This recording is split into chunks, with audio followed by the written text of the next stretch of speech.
Oh, hello friends and family. Thanks for clicking on this video while you're sitting on the toilet. This year's been a rough one, that's for sure. So, we decided to share with you one of our most cherished of Christmas traditions. Normally, we'd sit around this Christmas tree with a cup of joe, a hot chocolate, a glass of wine, a shot of tequila, or lots of scotch, and read one of those most cherished of Christmas tales. I know that each time I read it, it warms my heart. I'm talking, of course, about A Die Hard Christmas. So sit back, warm yourself in front of the fire, and enjoy. 'Twas the night before Christmas, and up in the tower, everyone was partying, except one wallflower. John McClane missed his wife. Things just weren't the same since Holly had moved west and changed her last name. He tried to win her back, but still she said no, while unbeknownst to them, there was trouble below. A truck had pulled up, and who should disembark but 14 men whose intentions were dark. They spoke not a word and unloaded big crates. They cut the phone lines and locked all the gates. Carl swept the ground floor, shooting every guard dead, while visions of barabons danced in his head. John took off his shoes, making fists with his toes. It actually worked. Well, what do you know?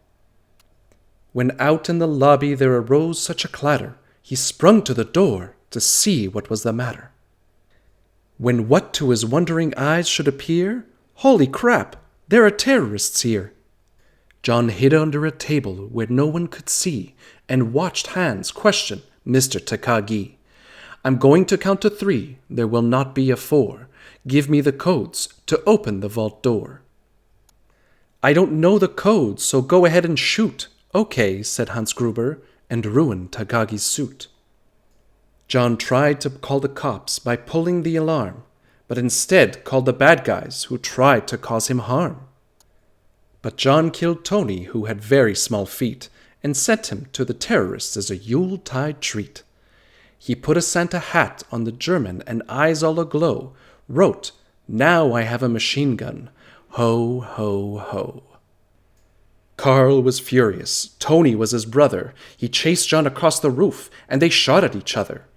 John was able to escape through the ventilation shafts. Come out to the coast, he sighed. We'll have a few laughs. At Nakatomi Tower, Sergeant Powell appeared. He checked the whole lobby and saw nothing weird. He was pulling away, but didn't get far, before Marco landed on the hood of his car. Powell drove away backwards, screaming in fight. "Welcome to the party, pal!" John yelled with delight. More police arrived, the FBI and SWAT team, but Hans didn't mind.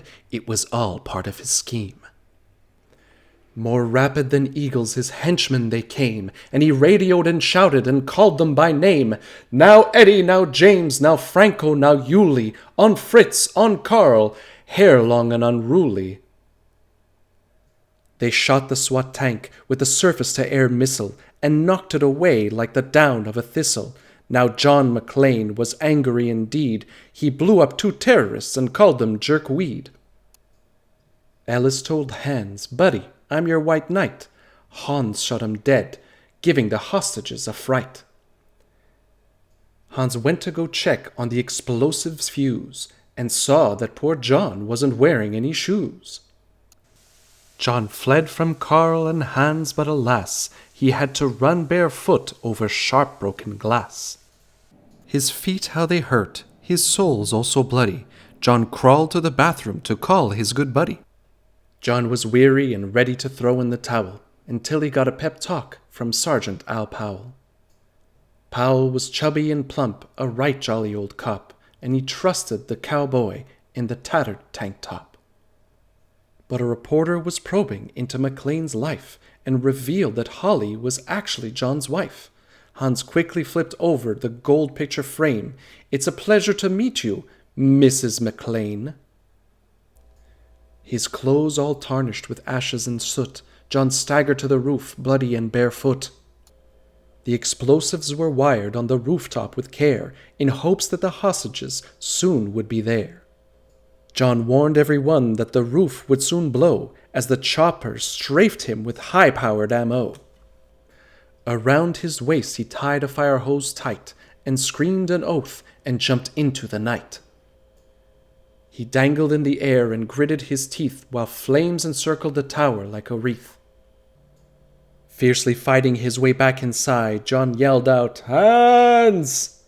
He was done trying to hide. He limped to the vault like an old man on crutches, only to find Holly in his filthy clutches. John dropped his gun, put his hands to his head. It seemed he and Holly would soon be dead.